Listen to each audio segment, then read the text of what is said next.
So I have a number of questions, so let me work through them pretty quickly, but really what I want to do is hear what's on your mind. So the first question is how the U of A system is funded. And it's an interesting question. This is how all of higher education in this state is funded, which is different in many states.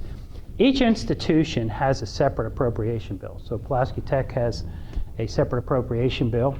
The system, which is the office, and it's a small part of the overall budget system, used to be lumped in with Fayetteville. So we were all part of what's called the University of Arkansas Fund, included Division of Agriculture, Archaeological Survey, the System Office, Criminal Justice Institute. We have a number of pieces and parts. And for a number of reasons, the legislature would even like us to separate out these other components from Fayetteville so they can look at Fayetteville. And as you know, Fayetteville sometimes has a big target. And I'm trying not to think of, ulterior motives, but they want agriculture out of there so they can, agriculture is very important, they want systems out of there. They want to look at each of our pieces independently. So that's how that's funded. At the system level, we have really only two sources of revenue. We have no tuition dollars. So the first source of revenue obviously is the state. And I will just tell you that we run a very efficient ship at the system level. I have less money from the state to operate the entity called the U of A system than Alan Sugg had in 2008. So what has happened is, there's been cuts made in many institutions when those cuts were made all the way back in 08, 09. Some money was put into B funds. It was reestablished back into what's called the A category for all the academic institutions and what's known as the non-formulas, which includes the system and some of those other entities I mentioned. They never got it put back into their base. And so we're still back there in 2008. And in 2008, the system was a $1.7 billion operation, and now it's $2.6 billion operation. So we have our challenges. We have a very aggressive and evolved units in both the General Counsel's office. So we give real-time legal information when issues happen, whether they're FOIs, President Ellerby and I were talking about that, FOIs, legal issues, employment law, student issues, everything from sexual assault, sexual harassment, even sometimes criminal cases. We have a very good General Counsel's office that provides that information, as opposed to waiting for very competent advice from the from the Attorney General, but for us, with such a large system, that would not be practical. And then we also have audit at the system level. They don't report to me, so they're an independent voice. They really do help the institutions a great deal. There's two types of audits that we do. Some are reactive. A problem is noted.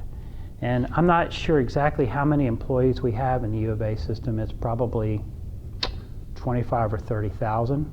But you can sort of imagine just general public, 25 or 30,000 people on any given day. Someone's going to do something that's immoral, unethical, illegal, or all three.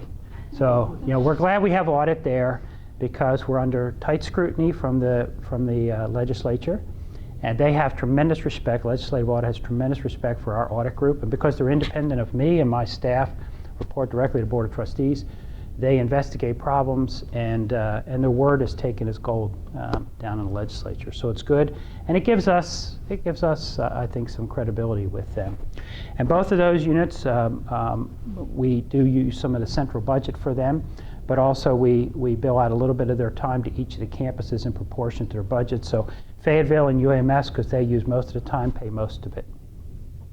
And then our 2-year schools and the other 4-year schools pay a little bit. Division of Agriculture, we at the system office do too. We group the attorneys, by the way, based on, they're all general practitioners, if you will, but some of them have particular areas of interest. You can't read all the literature and be up on all the rulings all the time. So there's 3 of them who are really interested in employment law, and 3 of them very interested in ADA issues. And these 3, and they may not be in Little Rock, but that's the beauty of electronic communications. We can group these around areas of expertise, even if they're located at different locations in the state. And we also have people who are specialized in intellectual property, so faculty doing textbooks and patents and that sort of thing. So that's sort of how the office works. And then, as I mentioned, that's how it's funded.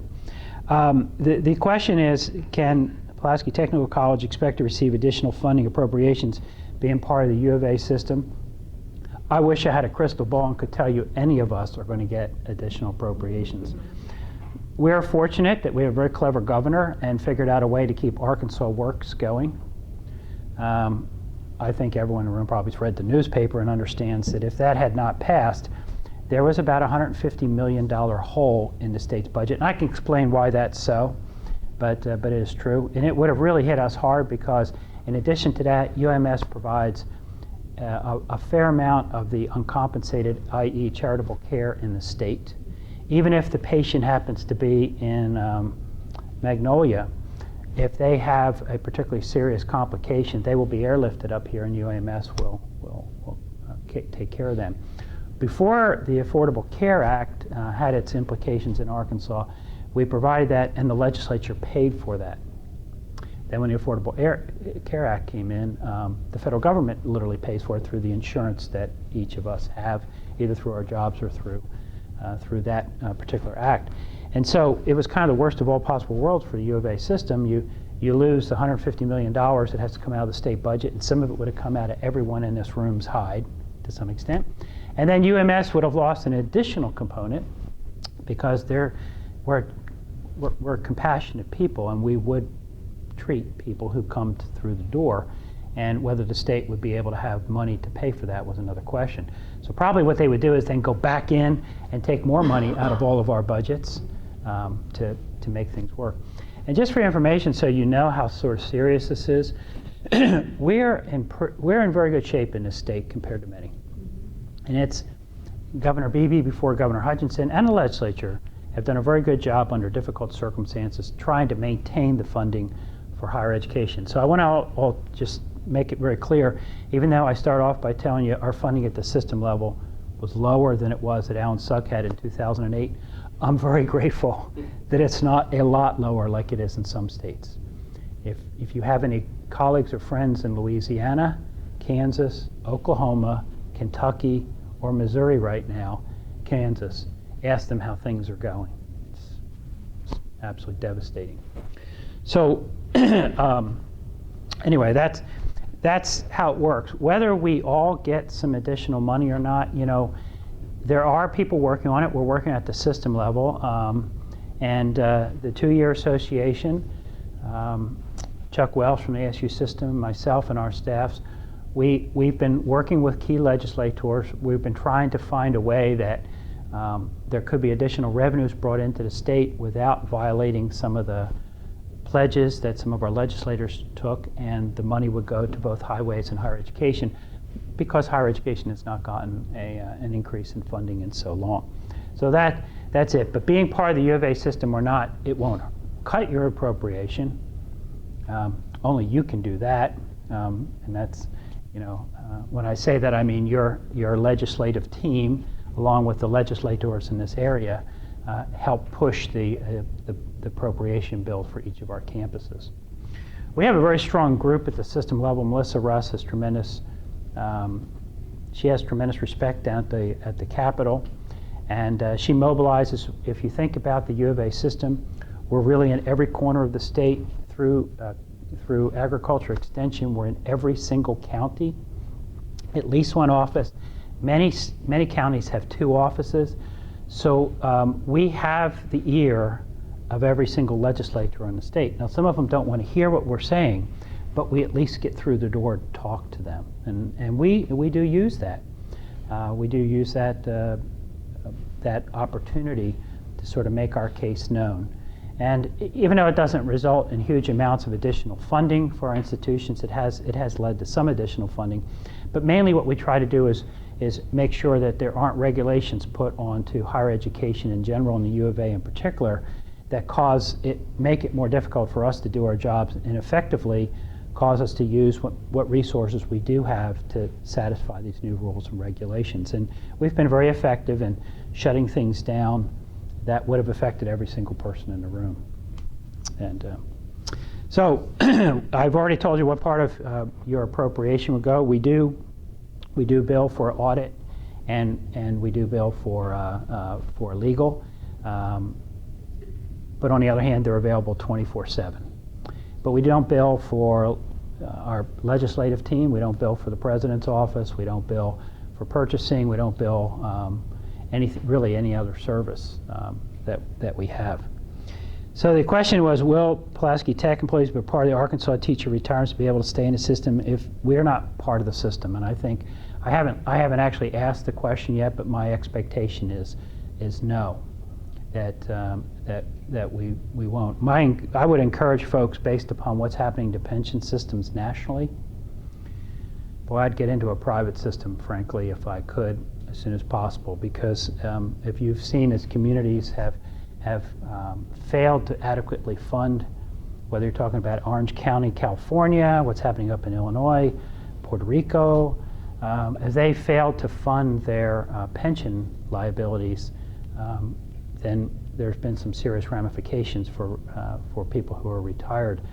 And I think it was most recently I saw what was happening where one was sort of taken over by an outside group, a federal group, that some pensions were cut from $2,000 a month to $1,000 a month. So that's devastating for those individuals. Do we have an early retirement policy? We do. It's not open all the time. And actually, the retirement policy, what benefits are offered as part of it are a function of what the campus wants.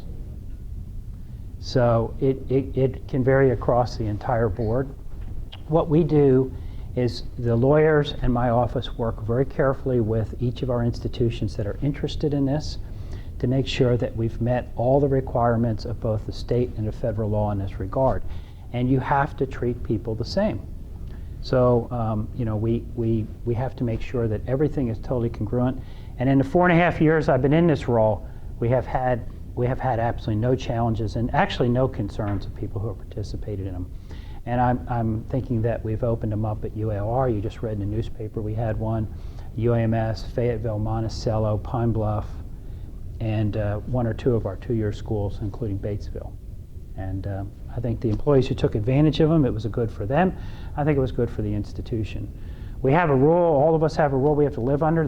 We have to show savings that accrue to the institution eventually from these policies, and so that's why we bring in the accountants, just to make sure the numbers make sense and we're not going to get criticized at the legislature. The question was, what do we offer over the ASU system? I don't think I'm going to touch that one, okay?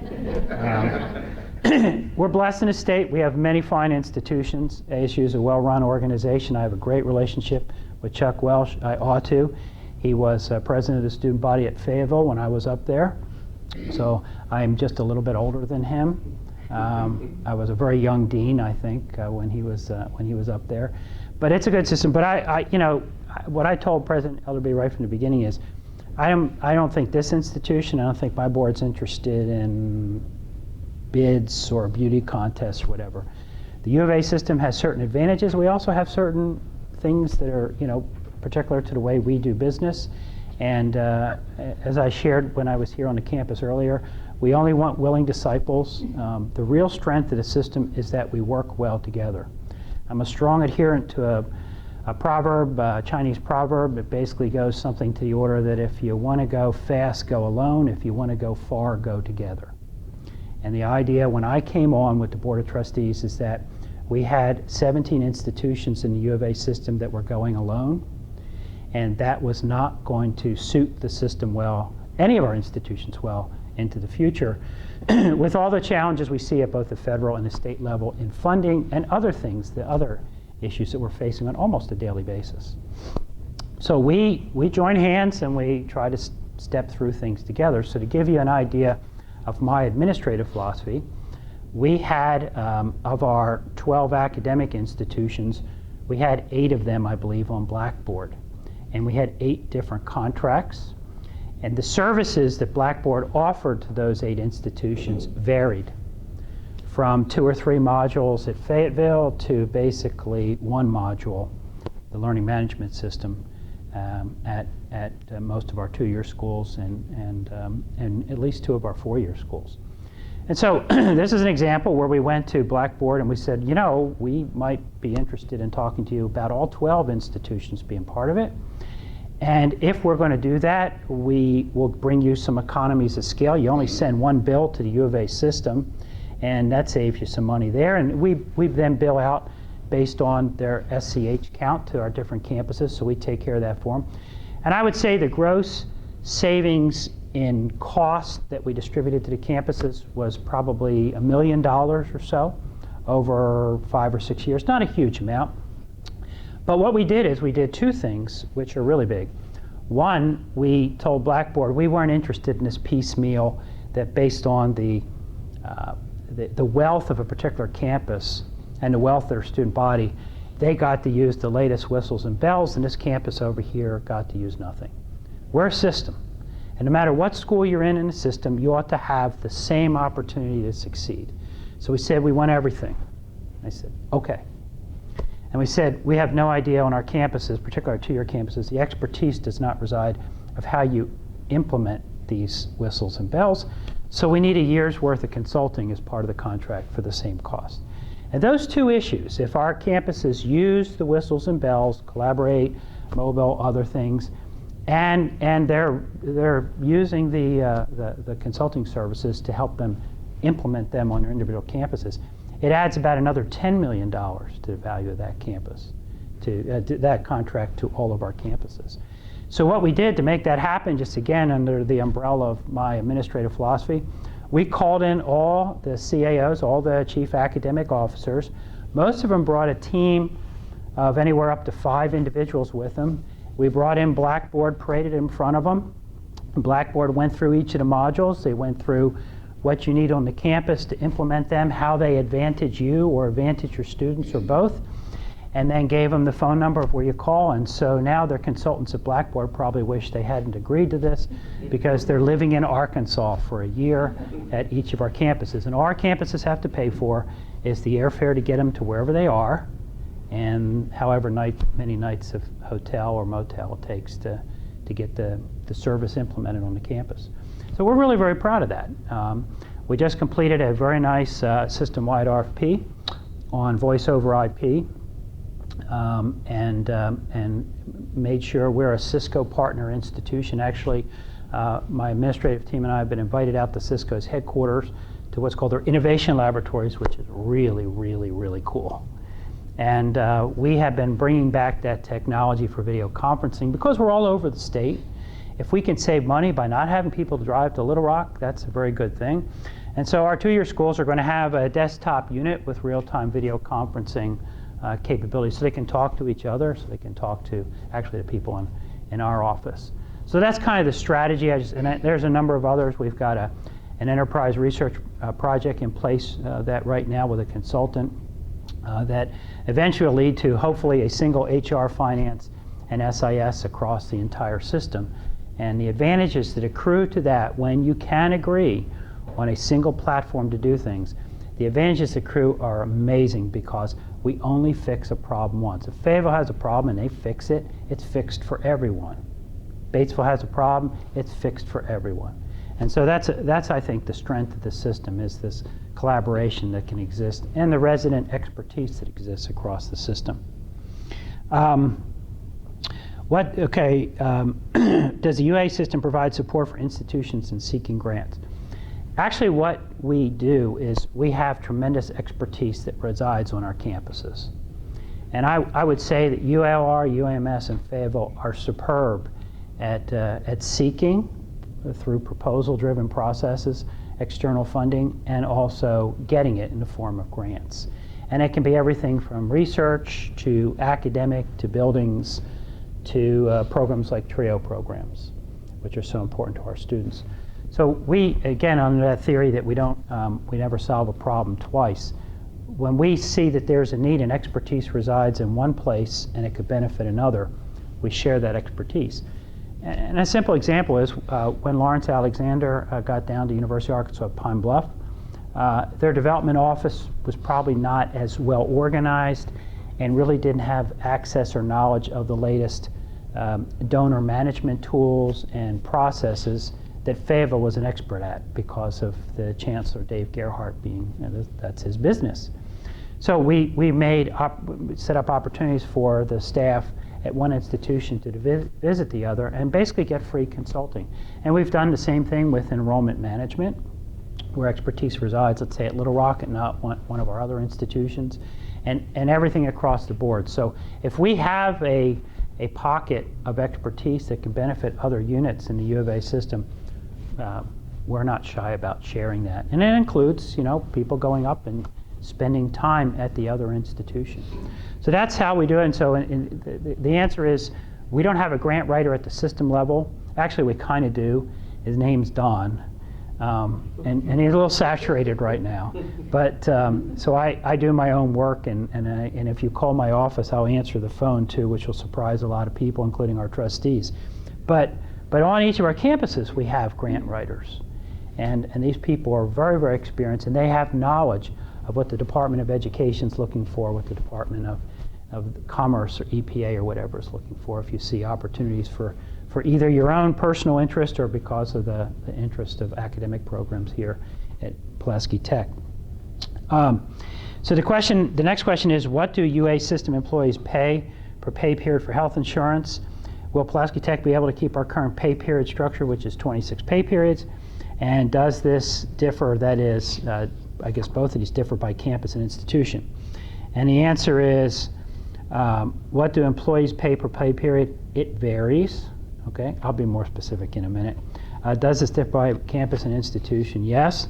And will you be able to keep our current pay period 26 pay period? Yes. So within the U of A system, we're a very diverse entity. And that is both a fun challenge, and it is just a basic challenge to keep everyone functioning and moving toward the same goal. So we have institutions that are on a 26 pay period operation, and that's fine. And that's an institutional decision.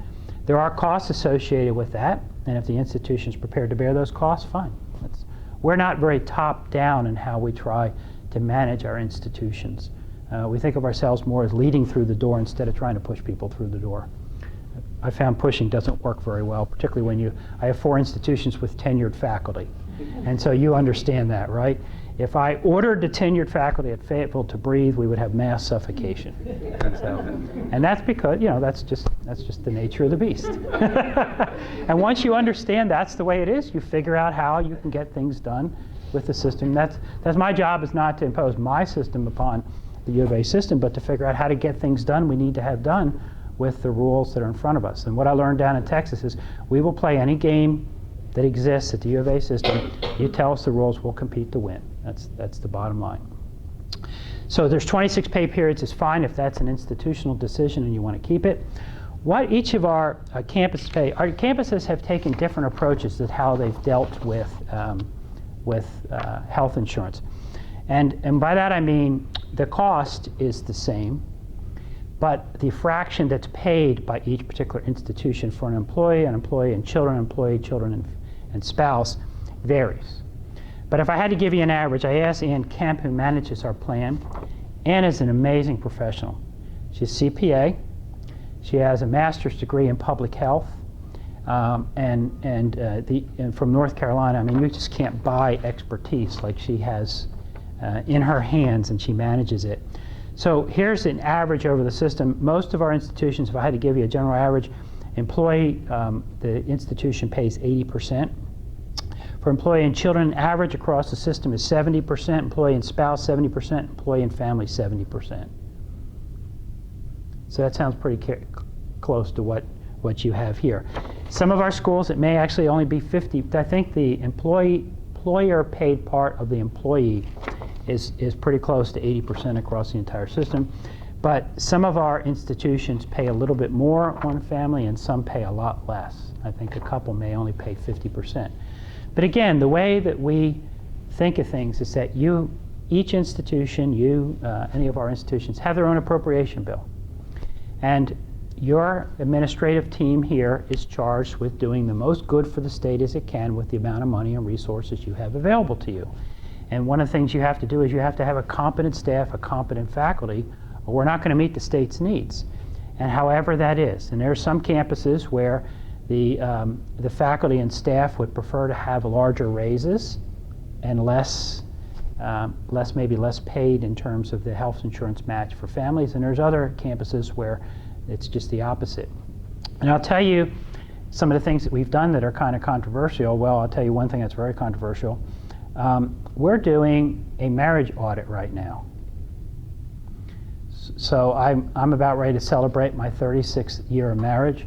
And my wife and I had to dig, and I mean dig, because we've moved like 10 times in the past 12 years to find our marriage license, which we did, which is really good. But we could also use tax returns, and I could have used, there's a lot. But we found out over the years that about 5 to 10% of the people nationally on employer health plans claiming to be married partners, the partnership dissolved legally at some point in time in the past, and people just forgot to. And because there's a differential in what's paid in these, and some may not have any association with the university anymore, we have to look for costs. And those costs, when we save them, we turn them into keeping our costs for employees the same, or we return it in the form of higher salaries for our employees. But we manage, the system is actively managed, and we're looking for situations that don't fit, our rules. And we don't apologize for that. It's something that we have to do to have a well-managed plan.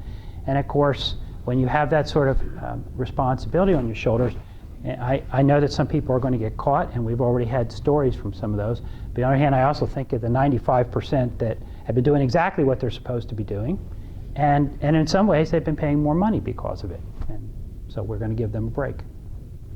So that's how we manage the system. And I think I've been through all the questions. Yeah, that's it. So we will take questions from the audience now. Anyone have questions they would like to ask? Dr. Bobbitt, you discussed the Arkansas teacher retirement, that if Pulaski Tech elects becomes part of the system, that's probably not one of the benefits packages. What happens to those funds for those that have paid into the system, into that particular retirement system, and how would they go about entering a new retirement system? Let me backtrack 1 second and say that I want a little bit more time to think this through in terms of what would happen in a merge. I can tell you that if an employee, if we're hiring a new employee in the U of A system who's a member of the teacher retirement system, we're not going to be able to continue that. But anyone we have within the system, when we eliminated that as one of our retirement options, we've continued to do whatever we had to legally do for those people. I really want to take some time to think legally through what happens if we merge the system. But I think everyone in the room, I'll just tell you, whether you're talking about ATRS, you're talking of vapors, with this new ruling, Gatsby 68, everyone knows what Gatsby 68 is? No one knows what Gatsby 68 is?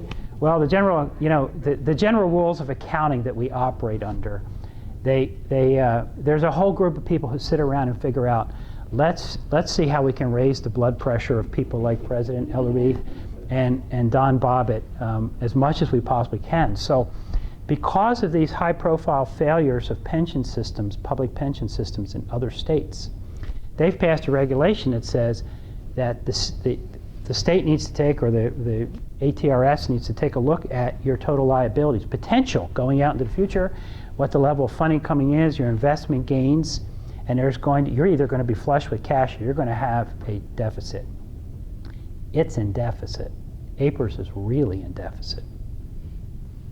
And so part of that liability has been assigned to every institution that's in it. And we got a chunk of it at the U of A system, and you probably did too, And it put two of our institutions on sort of a watch list with HLC. Two of our institutions, which we've now resolved. That's one of the advantages of having some resources and some revenue and reserves within the U of A system. We can respond to these sorts of things, and we were able to. But that liability is actually a very significant thing. So Our Board of Trustees has been debating this for a very long time, and our conclusion is that if we can find a way to get individuals, motivate them to get into a private, separate retirement system that you control the investment objectives, you control how you can borrow against it. If life changes later on in life, there's a lot of advantages to that particular system. And you can use those monies that you accrue to buy an annuity, which would be just like a pension, only it's guaranteed by not by a public entity that's subject to the whims of elected officials who may or may not want to raise taxes to meet a liability, but by the resources of probably a Fortune 100 company like TI Craft or Fidelity that are stand behind the numbers that they have. So I want to just see because a merger is different than hiring a new employee, and I have to think this through. But I still think that there's advantages to getting into a private system as much as possible. While I'm talking about that, for our retirement systems, Fidelity, TIA Craft are the two. These are extremely well managed. Our employees who want to, we have people who come on to campus, you probably do too, very frequently, meet with people individually, and just make sure that the person's wishes and what's being done with the company are totally congruent. And they take advantage of take a look at your risk profile, and you spend a lot of time in Vegas or Tunica, or you want to invest in under the mattress, and everything in between. And so they make sure that you're in good shape with what your objectives are. We have had a couple. The reason why we're moving in this direction is we've had a couple individuals that have not really understood how these things work and what they were going to get, and it's led to some very stressful periods as they approached retirement. But our rule is pretty simple. Right now, until June 30th, you just working at the U of A system in any of our institutions, the school would put 5% of your salary into one of these private funds. The problem is 5% of your salary, even working for 40 years, is not enough money in today's society to live. And so what the trustees want to do is have the employee and employer have at least a 5% stake in it for a total of 10. And most financial advisors will tell you if you can get to 12, you're probably going to be okay. So we're going to get close. The way we do that is we don't just all of a sudden say, woof, it's 5% next year and you've been contributing 0, so it's going to be 1% starting July 1. 2% July 1, 2017, 3, 4, until it's 5. The U of A schools will match you up to 10%. So if you put in 6, it's 6, 9, 9, 10, 10. So 20%, which is far above the requirement. Okay. Good enough answer? Okay. So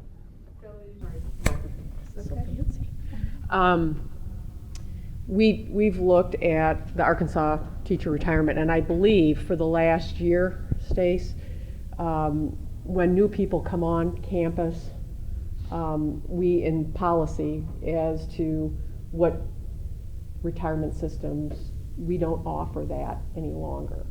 However, Richard and others who are in the system, because I'm in the system too, Stace. Yeah, still do. To do that.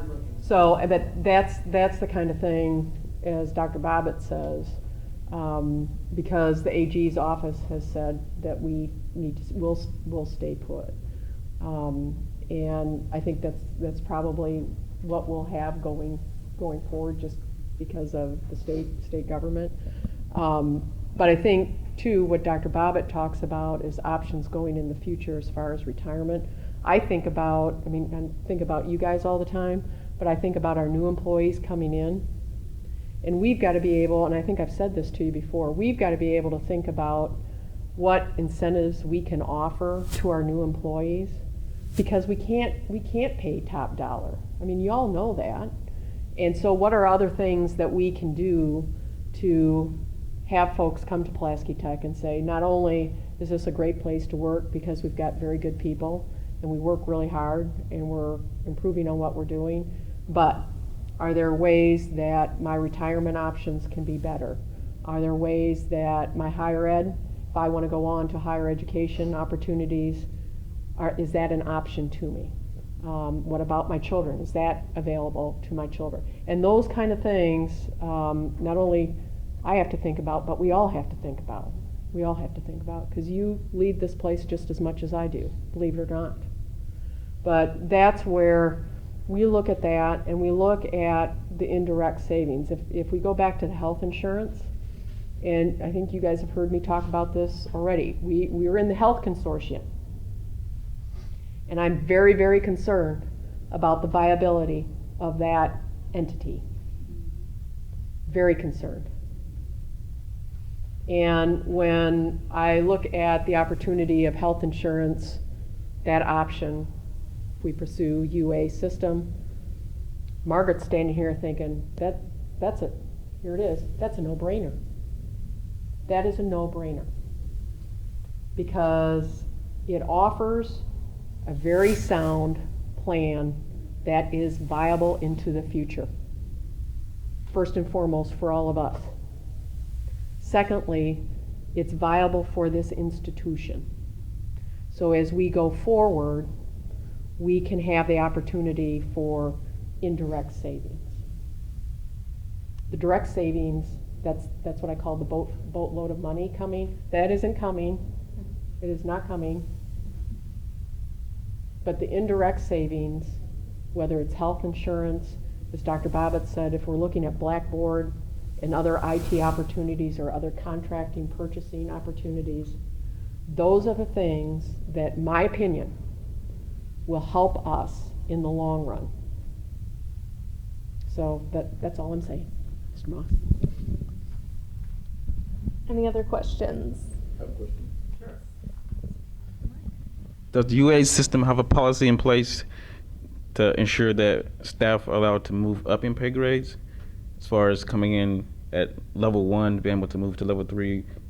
Yeah, we obviously System-wide? Yeah, we obviously participate in the classified and non-classified pay scales, and you know, the classified actually creates us some problems. We would like, I think most of higher ed would like to have some more flexibility in being able to set those rates, because they're low compared. The way it works in higher ed, since there have been no increases, is I bet everyone in the room would agree with me when I say we're now doing 25% more than we did before at 10% more pay, maybe not even 10%, in over the past 5 years.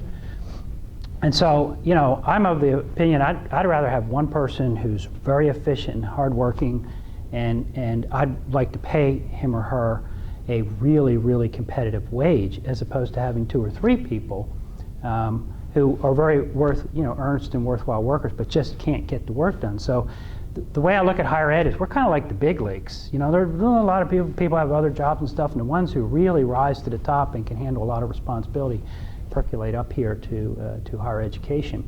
And so we're actively working with the legislature. As you can tell, depending on what's the headline that particular day, trying to offer people more money doesn't always resonate well with our friends down at the Capitol building, but we're giving it a shot. And there's a particularly the Little Rock delegation really understands how serious this is. We're in a big city, and rates that are set in Hope, Arkansas, or DeWitt don't apply to Little Rock, Arkansas. You know, they're probably high down there and probably 25% low up here.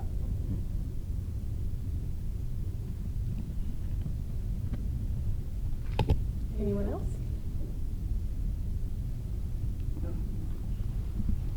I'm still waiting for the key question, but okay. Maybe this is it. Well, my question is, as far as whether or not employees will be able to get like tuition discount as well as our dependents. Yes, absolutely. So there's two things going on here. In the U of A system, employees get 50%. I think it's 50% discount on tuition. Now it doesn't include fees. And the problem is that fees, many of the fees are voted upon by students, so there's legal requirements, but it's 50% tuition that applies to your dependents. Sometimes, we also give our chancellors tremendous leeway to manage their institution.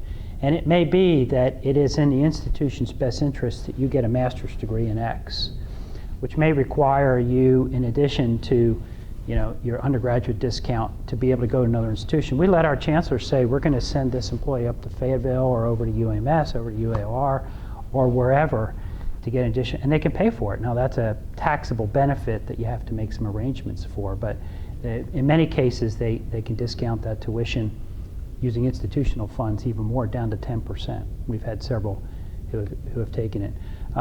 Our chancellors have been fairly naive in that regard, and they haven't necessarily said that if I pay for this, you'll come back and work for me for a certain period of time. For example, my board said that if Bobbitt leaves, I have to pay the board a lot of money, enough money the next chancellor is going to be free for a while.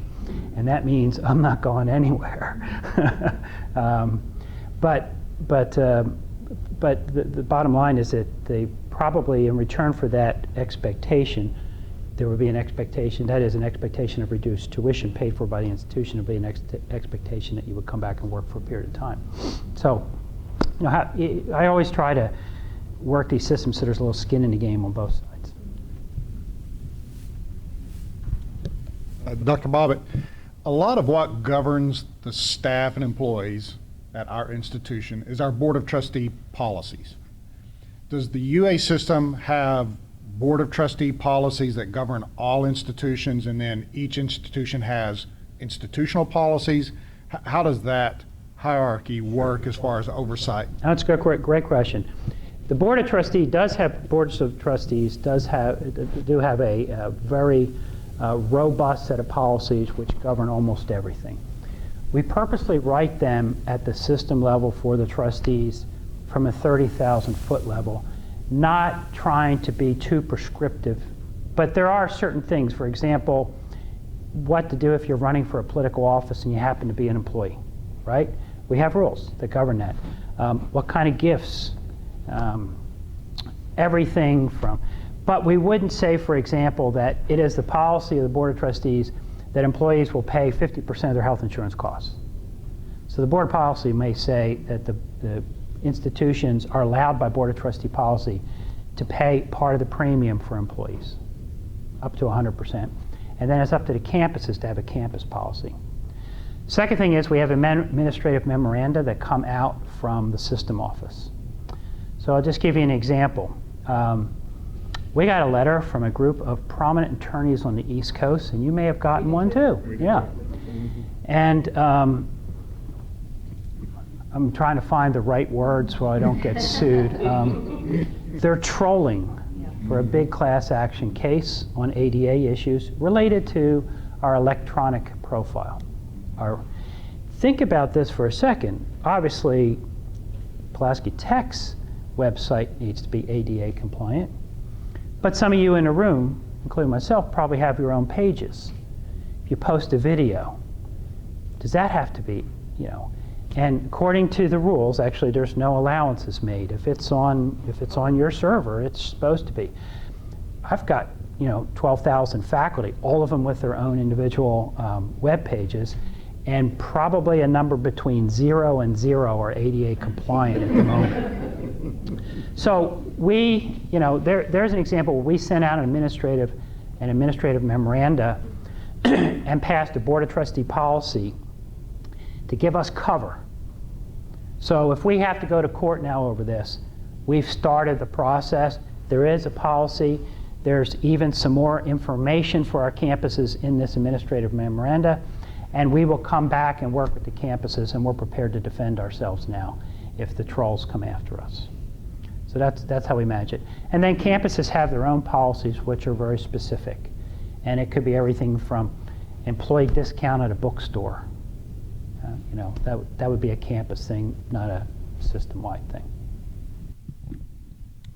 Okay, and this may be the key question that no one else will ask in here, but do we get discounted Razorback tickets? The answer is probably no. Yeah, that's, I could probably give away one of my children easier. But on the other hand, if the football team goes like 1-11 again, I'll get you to any game you want to go to. Exactly. I have two questions. The first one is a follow-up to Michelle Verser's question. Will the employee discount, does it apply for all levels of degrees through PhD programs? The answer is no, it does Okay. not. Where Yeah. does the, you know where it stops? It's focused at the undergraduate level, Okay. but again, each institution is given the freedom to place their employees at any one of our institutions, including their own institution, for advanced degrees, and we give the chancellor and the deans, everyone, the ability and actually the right to buy down the cost of tuition for that employee. Okay. Now, that particular institution would have to have the funding to do so. That's absolutely correct. Okay. Yeah.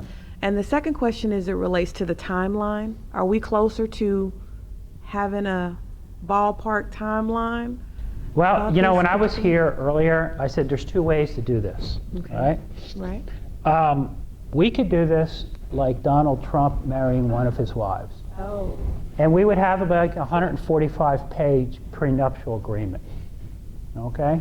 And we still wouldn't figure out everything. And it would take a year and a half or 2 years to figure everything out. Or it could be like my wife and I, stupid kids. We just had a blind faith in the future, and we got married. And you know, we're still married 36 years later. So I think what I propose to your board is two ways. One way is Margaret develops her prenuptial agreement, I develop mine with my attorneys, and we have negotiations, usually in the lawyer's office, and some point in the future, a nebulous point in the future, we seem to have this all nailed down and everyone signs it. That's actually how the U of A did it in the past, and I didn't bring one with me, but the one that brought UA Fort Smith, which was West Star Community College, into the U of A system, it's fat. But the other way to do this, I think, is for your board to pass a resolution that says, you know, Dr. Ellaby, you make this happen. And here's the deadline you're operating under. And my board says, Bobbitt, you make this happen, and here's the deadline you're operating under.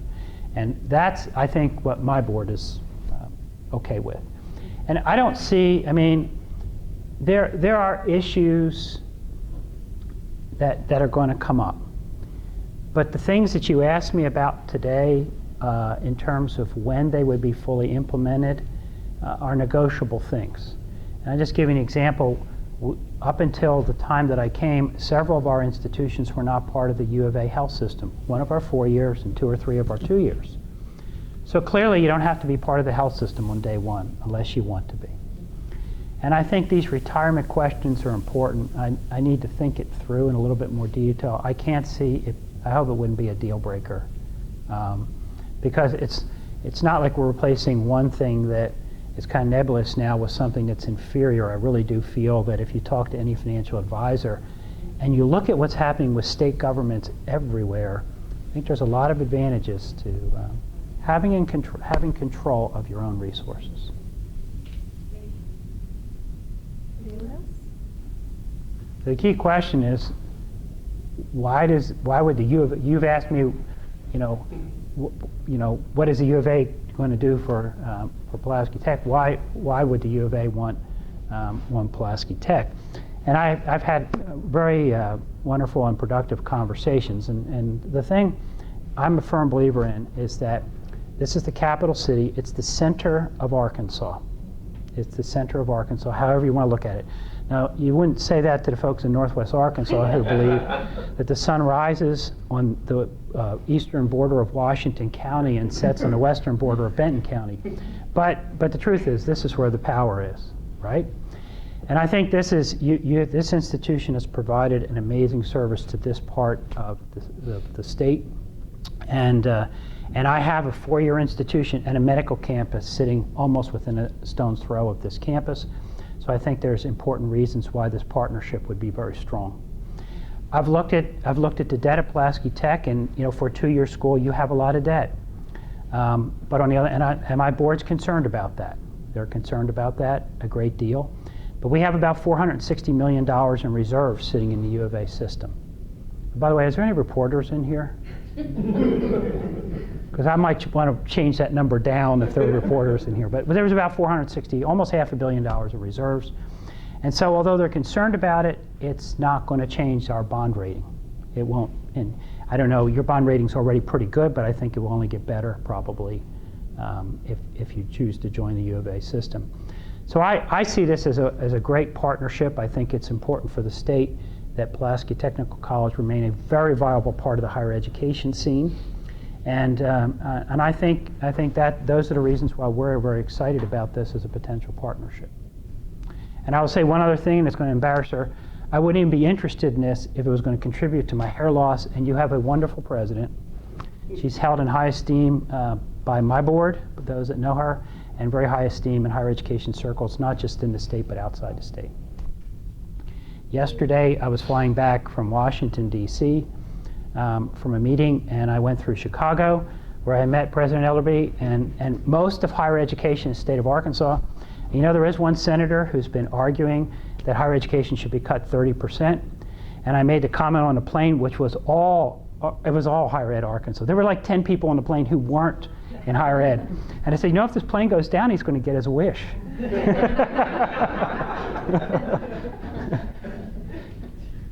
All right, last call. Okay, thank you all so much for. All right, thank you very much. I appreciate it.